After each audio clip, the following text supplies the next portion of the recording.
अस्सलाम वालेकुम। आज का हमारा टॉपिक है प्रोग्रामेबल लॉजिक कंट्रोलर का। तो चलिए चल के देखते हैं और इसकी डिटेल में इसको डिस्कस करते हैं। प्रोग्रामेबल लॉजिक कंट्रोलर को हम पीएलसी भी कहते हैं और देख लेते हैं क्या है। A PLC is like a smart computer used in industries to control machines automatically. अच्छा गाइस, ये एक बिल्कुल कंप्यूटर की तरह का है। इट हैज़ अ सीपीयू और इसके अंदर एक प्रोग्राम रन करता है, ठीक है। और इसके साथ अटैच हो रही होती हैं इनपुट्स और आउटपुट्स जा रही होती हैं। और मैं डिटेल में आपको एग्जांपल के साथ आगे बताऊंगी कि बेसिकली कैसे कर रहा होता है ये control. It reads input signals like button presses और सेंसर्स। इसको सिग्नल्स आ भी रहे होते हैं, उसके बाद ये उन सिग्नल्स जो आ रहे होते हैं और अंदर हमने प्रोग्राम इसके फीड किया होता है, तो ये डिसीजंस लेता है एंड गिव्स आउटपुट सिग्नल्स। और फिर आउटपुट सिग्नल्स भेजता है टू कंट्रोल डिवाइसेस कि आप मोटर चल जाए या बंद हो जाए, वॉल्व ओपन हो जाए या क्लोज हो जाए, या लाइट स्विच ऑन हो जाए या ऑफ हो जाए। अच्छा गाइस, आगे मैं आपको इसके हवाले से पीआईडी के हवाले से भी बताऊंगी, क्योंकि हम पीछे पीआईडी कंट्रोलर्स डिस्कस कर चुके हैं। तो पहले पीएलसी का आगे हम देखते हैं और उसके बाद डिस्कस करते हैं और मज़ीद।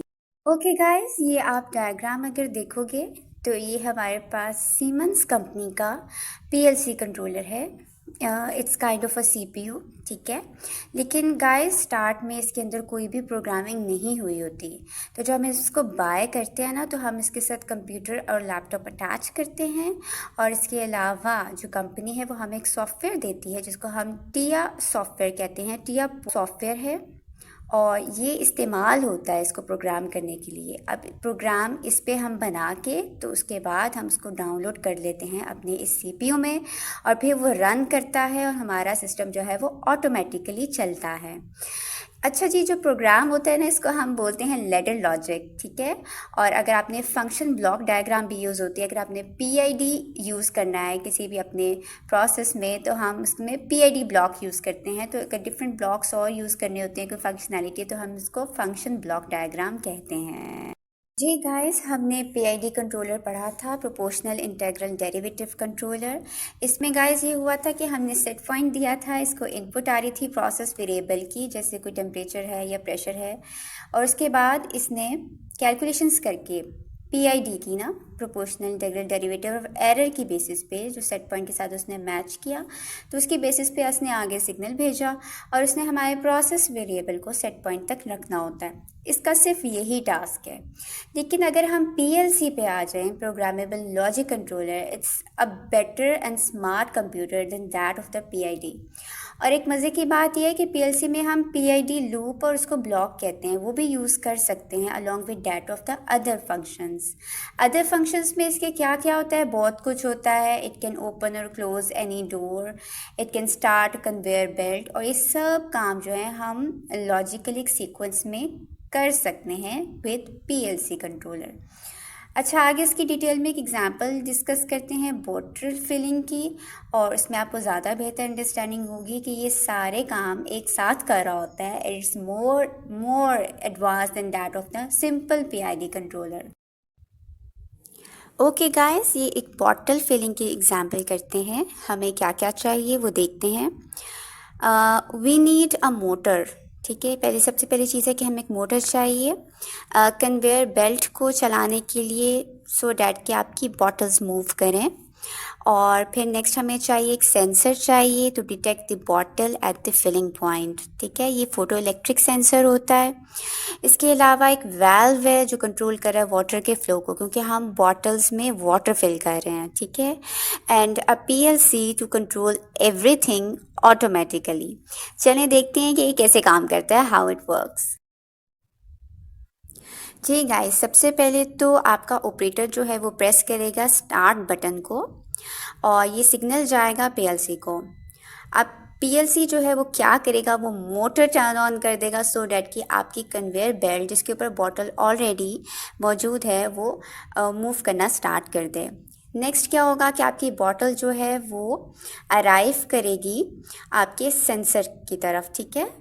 A sensor डिटेक्ट करेगा बॉटल को under the filling nozzle and it sends a signal to the PLC. फिर वो पीएलसी को सिग्नल भेजेगा टू स्टॉप कन्वेयर बेल्ट, कि वो कन्वेयर बेल्ट को स्टॉप कर दें।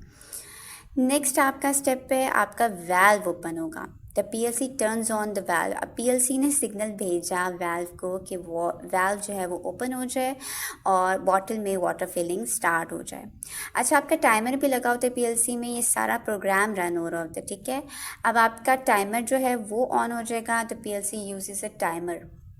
अभी कंट्रोल करें कि how long the water flows, कि 5 सेकेंड्स तक उसने वाल्व को ओपन रखना है वाटर के, और जब 5 सेकेंड्स ख़त्म हो जाएंगे तो वो वाल्व को क्लोज़ कर देगा, ठीक है।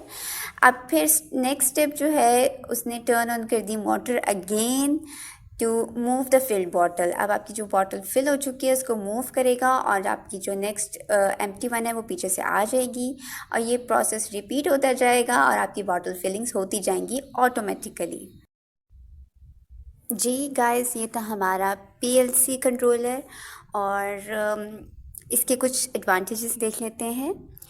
सबसे पहली चीज़ तो ये है कि you can easily change logic. Guys, इसमें हम प्रोग्रामिंग करते हैं ना, वो अपनी मर्ज़ी से हम चेंज कर सकते हैं। जो हमारे पहले सिस्टम्स होते थे ना, उसमें आपकी सारी वायरिंग होती थी, क्योंकि प्रोग्रामिंग तो होती नहीं थी, तो वो सारी वायरिंग आपको चेंज करनी पड़ती थी। लेकिन अब ऐसा सिस्टम है कि आपका प्रोग्राम होता है, उसका लॉजिक आप चेंज करते हो तो आप चेंजिंग ला सकते हैं अपने सिस्टम में। दूसरी चीज़ ये है कि पीएलसी बहुत फास्ट रिएक्ट करता है मिली सेकेंड्स में, क्योंकि सिग्नल्स मिली सेकेंड्स में आते हैं, मिली सेकेंड्स में ये आगे सिग्नल पास करता है, तो फास्ट ऑटोमेशन के लिए बहुत अच्छा है। दूसरी चीज़ ये है कि अगर कोई फॉल्ट आ गया है, कोई एरर आ गया है, तो आप डायरेक्टली आपको बता भी देता है और आप उसको रिपेयर कर सकते हैं। इसके अलावा बहुत सारे सेंसर्स, जैसे हमने पिछली एग्जांपल भी की, उससे इसको सिग्नल्स इनपुट्स आ रहे होते हैं, बहुत सारे आउटपुट्स दे सकता है। इसमें इनपुट आउटपुट पोर्ट्स होती हैं, ठीक है। तो हम बहुत सारी चीज़ें कंट्रोल कर सकते हैं सिर्फ एक कंट्रोलर में, ठीक है। इसके अलावा एक और चीज़ जो मैंने आपको पहले भी बताई थी कि ये सपोर्ट करता है पीआईडी कंट्रोल को भी। तो आप इसमें फंक्शन ब्लॉक्स होते हैं, वो रेडीमेड आपका प्रोग्रामिंग इसमें होती है, उसमें आप उसको ऑन करके तो आप ये भी जो फीचर है वो यूज़ कर सकते हैं। So it's very. कुछ डिसएडवांटेजेस भी हैं। पहली चीज़ तो ये है कि थोड़ा सा एक्सपेंसिव होता है। इसके डिसएडवांटेज चीज़ ये है कि आपको प्रोग्रामिंग सीखनी पड़ेगी इसकी, ठीक है। लैडर लॉजिक जब तक नहीं आएगा तो आप इसको नहीं रन कर सकते प्रॉपर्ली। इसके लिए आपको एक्सपीरियंस्ड पर्सन चाहिए जिसको लॉजिक का पता हो। दूसरी चीज़ ये है कि ये एक कंट्रोलर है, इस सब चीज़ों को कंट्रोल कर रहा है। सपोज़ आपके कंट्रोलर में कोई मसला आ गया ना, आपका पूरा सिस्टम स्टॉप हो जाएगा, हर चीज़ स्टॉप हो जाएगी। तो ये थोड़े से डिसएडवांटेजेस हैं, बट इसका बहुत ज़्यादा फ़ायदा है और ये बहुत ज़्यादा यूज़ होता है। नेक्स्ट हम एक और सिस्टम की बात करेंगे नेक्स्ट वीडियो में, जो डिस्ट्रीब्यूटेड कंट्रोल सिस्टम है, डीसीएस बोलते हैं उसको। ये बहुत बड़ी फैक्ट्रीज़ में, केमिकल फैक्ट्रीज़ में इसका इस्तेमाल होता है, रिफाइनरीज़ में। तो उसके बारे में भी डिस्कस करेंगे इंशाल्लाह नेक्स्ट वीडियो में। अपना बहुत सारा ख्याल रखिएगा। अल्लाह हाफिज़।